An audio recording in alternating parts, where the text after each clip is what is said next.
नमस्कार, स्वागत है साहित्यिक झरोखा चैनल पर। आज हम करेंगे मलक मोहम्मद जैसी की प्रसिद्ध रचना पद्मावती। इसमें नागमती वियोगखंड के बारे में जानेंगे या इसके पदों की व्याख्या हम करेंगे। जो नागमती है राजा रतन सेन की पत्नी है, लेकिन राजा रतन सेन पद्मावती को प्राप्त करने के लिए सिंहल द्वीप चले गए हैं। ऐसे में नागमती 12 महीने या 12 मासा वर्णन करती हैं और वो बताती हैं कि किस महीने में उनकी कैसी अवस्था है, उसी का वर्णन यहाँ पर किया गया है। तो आइए देखते हैं नागमती क्या कहती है। पूस जाड़ थर थर तन कांपा, कि पूस का मास लग गया है, पूस का महीना आ गया है, सर्दी का महीना आ गया है और इस ठंड में जो शरीर है, तन है, वो कैसे कांप रहा है, थरथरा कर कांप रहा है, यानी सर्दी बहुत ज़्यादा बढ़ गई है। सूरज जड़ाई लंक दिसी तापा, और सर्दी इतनी ज़्यादा बढ़ गई है कि सूरज भी उससे जड़कर, उससे डर कर लंका की दिशा में अपना ताप बिखेर रहा है, अर्थात दक्षिण में जाकर तप रहा है। इसमें कहने का भाव क्या है कि इस माह में जो सूर्य है ये अपनी स्थिति बदलकर उत्तरायण से दक्षिणायन हो जाता है। आपने देखा होगा कि सूर्य अलग अलग समय के अनुसार उत्तरायण और दक्षिणायन हो जाता है। तो ये वही समय है जब सूर्य दक्षिणायन हो जाता है। तो इसीलिए ऐसे लगता है कि वो इस सर्दी के कारण जड़ाई यानी इस जड़ता में, इस सर्दी से भागकर कहाँ चला गया है, लंका की दिशा अर्थात दक्षिण दिशा में चला गया है। विरह बाढ़ी व दारुण सियु, और ये जो दारुण यानी कंपा देने वाली बहुत ज़्यादा जो ठंड है, ये क्या है, विरह बढ़ाई, और इसके कारण मेरी जो विरह वेदना है वो बढ़ रही है।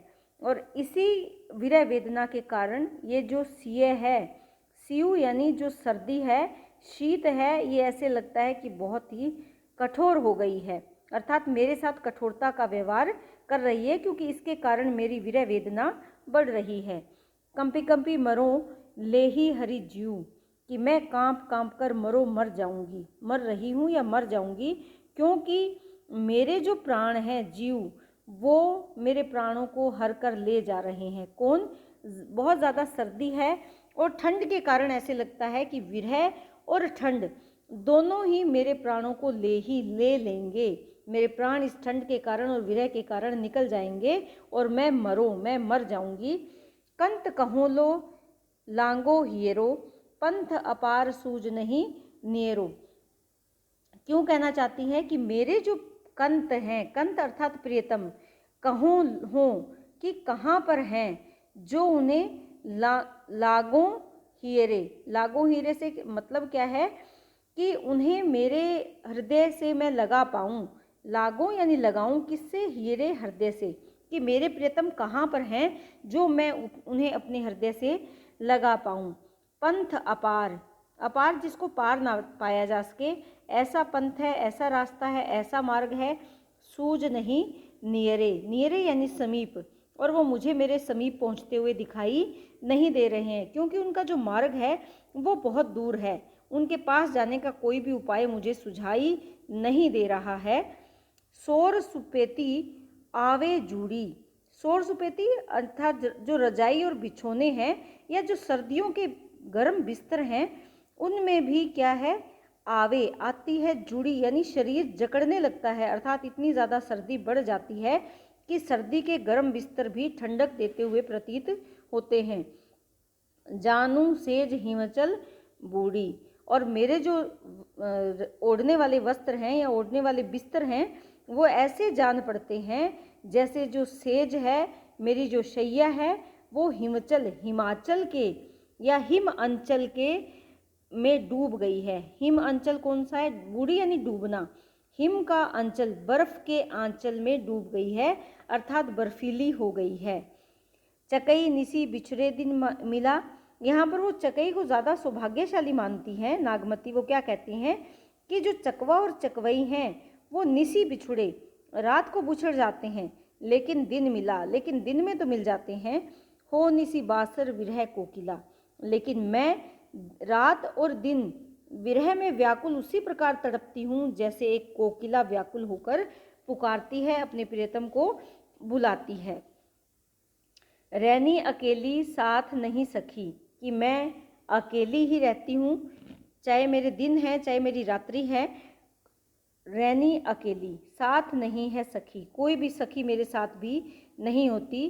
कैसे जीऊँ बिछोई पंखी, कि मैं कैसे जीऊँ, क्यों? क्योंकि मैं रात दिन अकेली पुकारती रहती हूँ अपने प्रियतम को। मैं उस वियोगी पक्षी की भांति कैसे जीवित रहूँ। बिछोई यानी जो वियोगी पक्षी है, पंखी यानी पक्षी, कैसे जीऊँ, कि मैं वियोगी पक्षी की भांति जीवित रहूँ। कैसे, किस प्रकार ऐसा हो सकता है। विरह संचान भवें तन चाणा, जियत खाई अब मुए नहीं छाड़ा। क्या कहती हैं कि विरह रूपी, विरह संचान, संचान से यहाँ पर तात्पर्य क्या है, विरह रूपी जो बाज है, संचान से तात्पर्य है बाज, कि विरह क्या हो गया है, बाज बन गया है। भवे तन चाणा, चाणा से तात्पर्य क्या है, कठोर, कि विरह रूपी बाज कठोर होकर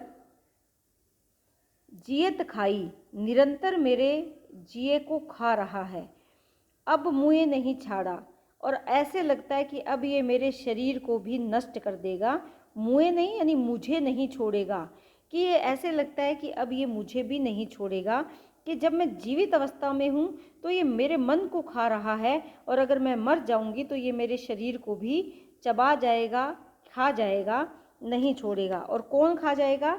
विरह रूपी जो बाज है वो मुझे समाप्त कर देगा। दोहे में क्या कहती है, रकत ढरा मासू गरा, हाड़ भय सब संख, धनी सारस होई ररी, मुई पीऊ सेमटहूँ पंख। यहाँ पर अपने अतिशोक्तिपूर्ण वर्णन कर रही है कि मेरे शरीर का रकत ढरा, मेरे शरीर का सभी जो रक्त है वो समाप्त हो गया है, ढर गया है, समाप्त हो गया है। मांसू गरा, और जो मांस है वो गल गया है। हाड़ भय, जो हड्डियां हैं वो क्या हो गई है, शंख के समान खोखली हो गई हैं। धनी, धनी अर्थात नारी, सारस यानी सारस पक्षी या मादा, होई होकर, रई मुई पीऊ समेटहूँ पंख, कि मैं पिए के वियोग में मुई यानी मर रही हूँ। अतः वो क्या कहती हैं कि अब तो मेरे पंख आकर पीऊ, हे प्रियतम, हे पिया, समेट लो पंख, क्योंकि जब पक्षी मर जाता है तो उसके पंख बिखर जाते हैं। तो इसी प्रकार ये कहती है कि मैं भी वियोग में मादा सारस के समान मर रही हूँ, और अब तुम आकर मेरे सभी पंख एकत्रित कर लो। अर्थात वो क्या कहना चाहती हैं कि स्वयं को वो वियोग के कारण मृत समझती है, और वो कहती है कि तुम आकर मुझे संभाल लो।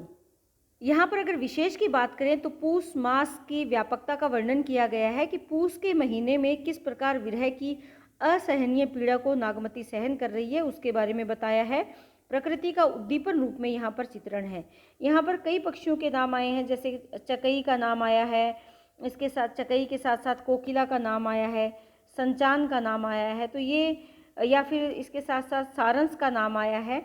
तो कवि ने परंपरा में प्रचलित मान्यताओं का यहाँ पर उल्लेख किया है, क्योंकि कवियों ने इन पक्षियों को हमेशा अपनी काव्य में स्थान दिया है। तो यहाँ पर अपने मन के भावों को अभिव्यक्त करने के लिए जो प्रचलित मान्यताएं हैं उसी के आधार पर इन पक्षियों के नामों का यहाँ पर चयन हुआ है। इसके साथ साथ वो कहती हैं कि सूरज तप रहा है, और लेकिन सूरज जड़ाई लंक दिसी तापा। तो यहाँ पर क्या हो रहा है, यहाँ उत्प्रेक्षा अलंकार की सुंदर छटा है। इसके साथ साथ ऐसे वो क्या कह रही हैं यहाँ पर कि ऐसे जान पड़ता है कि मेरी जो सेज है वो हिमचल बर्फ की हो गई है। तो यहाँ पर भी जानूं, तो हम देख रहे हैं कि उत्प्रेक्षा अलंकार यहाँ पर आ जाता है। चकई और जो कोकिल वाली पंक्ति है, चकई निसी बिछड़े दिन मिला, हो निसी बासर विरह कोकिला, तो यहाँ पर कौन सा अलंकार बनता है, यहाँ पर व्यतिरेक अलंकार की सुंदर छटा है। विरह को बाज के रूप में स्थापित किया है, तो यहाँ रूपक अलंकार है विरह संचान। विरह क्या है, बाज के समान है, तो यहाँ कौन सा अलंकार है, रूपक अलंकार है। इसके साथ साथ वो स्वयं को कोकिला कहती है, या फिर वो कहती है कि मैं धनी सारस, कि मैं सारस हो गई हूँ, तो यहाँ कौन सा है, उपमा अलंकार है। कोकिला की और सारस की उपमा स्वयं को दे रही हैं। इसके साथ साथ थर थर कांपी कांपी में पुनरुक्ति प्रकाश अलंकार है, और वियोग श्रृंगार की सुंदर तरीके से यहाँ अभिव्यक्ति हुई है। अभिधा लक्षणा शब्द शक्ति का प्रयोग है, माधुर्य गुण है, और ठेठ अवधि भाषा को यहाँ पर प्रयोग किया गया है। आप जानते हैं कि जो प्रथम पंक्तियां हैं ये सभी पंक्तियां क्या है, ये चौपाई है, और अंतिम दो पंक्तियां क्या है, दोहा छंद में अभिव्यक्त करती हैं, या दोहा छंद में भावों को अभिव्यक्त किया गया है। तो उम्मीद करती हूँ कि पद आपको बहुत अच्छे से समझ में आ रहे हैं। बहुत बहुत धन्यवाद।